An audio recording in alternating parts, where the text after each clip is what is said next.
Is Europe's cost of living crisis starting to ease? Spanish inflation halves in a month, and Germany also sees a fall. And kuna nostalgia. We report from Croatia on why many people think ditching their own currency for the euro has led to higher prices.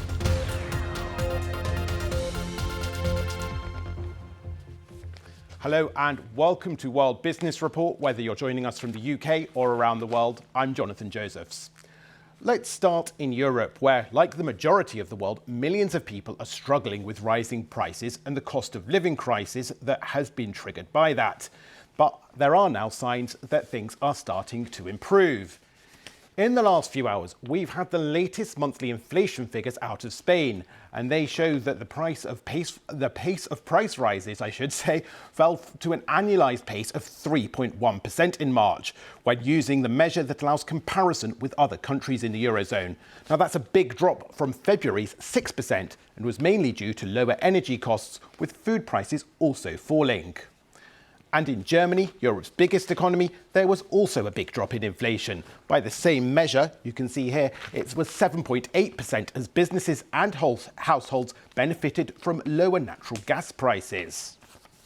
Well, let's bring in the Spanish economist, Professor Santiago Cabo Valverde, from the University of Valencia, and he joins us from there now. Thank you for your time, Professor. Just explain a little bit more about what is causing such a big fall in inflation in Spain. Well, apart from the fact that the government took some measures like energy prices caps, lowering VAT, and the weather, and the mild weather has also helped bringing down some of the prices of the food and other agricultural products. We also have what is called a computational factor. I mean, last March, don't forget that inflation is computed year on year. Last March, 2022, we had a very big rise in inflation because of the impact of the war, of the Ukrainian war on the energy prices. Now, a year later, of course, now energy prices are going down, and the impact of the war is already mostly finished, at least for the time being. So there is also a computational factor. I mean, prices are still growing, but of course at a lower pace. And how does the situation in Spain there compare to other parts of the Eurozone? Because in Germany, as I said, we've seen price rises are slowing as well, but it's still 7.8% the rate of inflation there.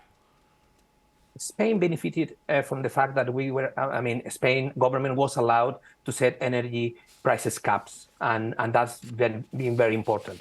And because, the reason to allow the government to do that, from the European Commission, was the fact that Spain relies much less on gas. So it was, the way that in Europe we compute electricity prices, gas plays a very big role, and Spain and Portugal asked for a lower role in the way they compute it. So there was a cap on that.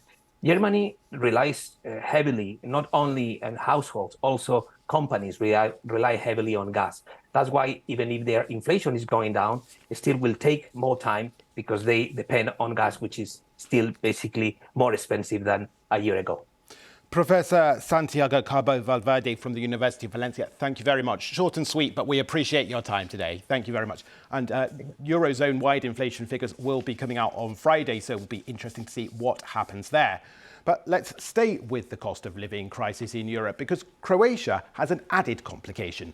At the beginning of this year, it became the newest user of the European single currency, the euro. That's because ditching the kuna was one of the conditions for joining the European Union a decade ago.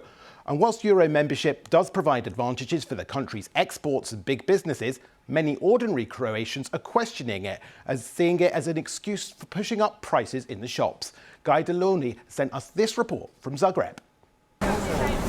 Zagreb market keeps it old school. It opens at the crack of dawn, closes by lunchtime, and payments are strictly cash only. But one tradition has just been scrapped for good. Croatia's been using the euro since the start of the year. It made the commitment when it joined the European Union 10 years ago, and that meant waving goodbye to Croatia's own currency, the kuna. This is now a collector's item, or more realistically, a souvenir of the kuna's quarter of a century in circulation. It ceased to be legal tender in mid-January, and locals are still getting used to the change. People can't handle euros yet, but we will learn. For some, the price clicks immediately. For others, €5 or €6, they work it out. You tell them, take it or leave it. Croatians can't resist a cup of coffee, but there's consternation about the cost since the currency switch. Many consumers reckon retailers have been pulling a fast one by introducing stealth price rises. After the new year, 1st of January and 2nd of January, we were crowded with calls because all prices rise. Coffee 30%, 50%, 80%, bread, all prices were very high. Prime Minister Andrej Plenković celebrated the euro's adoption with the national drink. He treated European Commission President Ursula von der Leyen to a brew, but the government's been forced to move quickly to clamp down on recalcitrant retailers. On the other hand, Croatian exporters could be heading for the fast track. These trams are locally made. Now they're priced in euros, they stand a better chance of attracting international buyers. It will be reducing the costs and some cumbersome things that we don't have to think anymore about kuna, euro. We don't have to pay always the transaction costs moving from one currency to another. So it's good for them. The kuna still survives in one place. Retailers have to display dual currency price lists until September. That should be enough time for Croatians to recalibrate their mental calculators. Guy Delaunay, BBC News, Zagreb. Now, London has lost its position standing on its own as the world's top global financial centre. That's according to research from the City of London Corporation, which governs the area that is home to many of the UK's financial institutions. It now shares top spot with New York. The research will raise concerns over London's recent performance. In the post-Brexit world, a number of high-profile companies have chosen to sell their shares in New York rather than London. Well, let's speak to somebody else who has chosen New York over London, our very own Michelle Fleury. Michelle, what's driving these companies to the Big Apple? Look, I think there are a couple of factors here. I mean, some of it, as you say, is the Brexit factor. I think that sort of put the fear into many investors at the time, and you've seen that kind of flow out of London as a result of that. But you also have to look at what is it that's making the Big Apple bigger, right? And in part, that's higher valuations. Companies can get more listing here. In part, that has to do with the fact that you've got many deep-pocketed Americans who perhaps don't want to deal with currency fluctuations and the like, and so they tend to focus on US listings, not overseas. And if you want to tap into that, then you come here.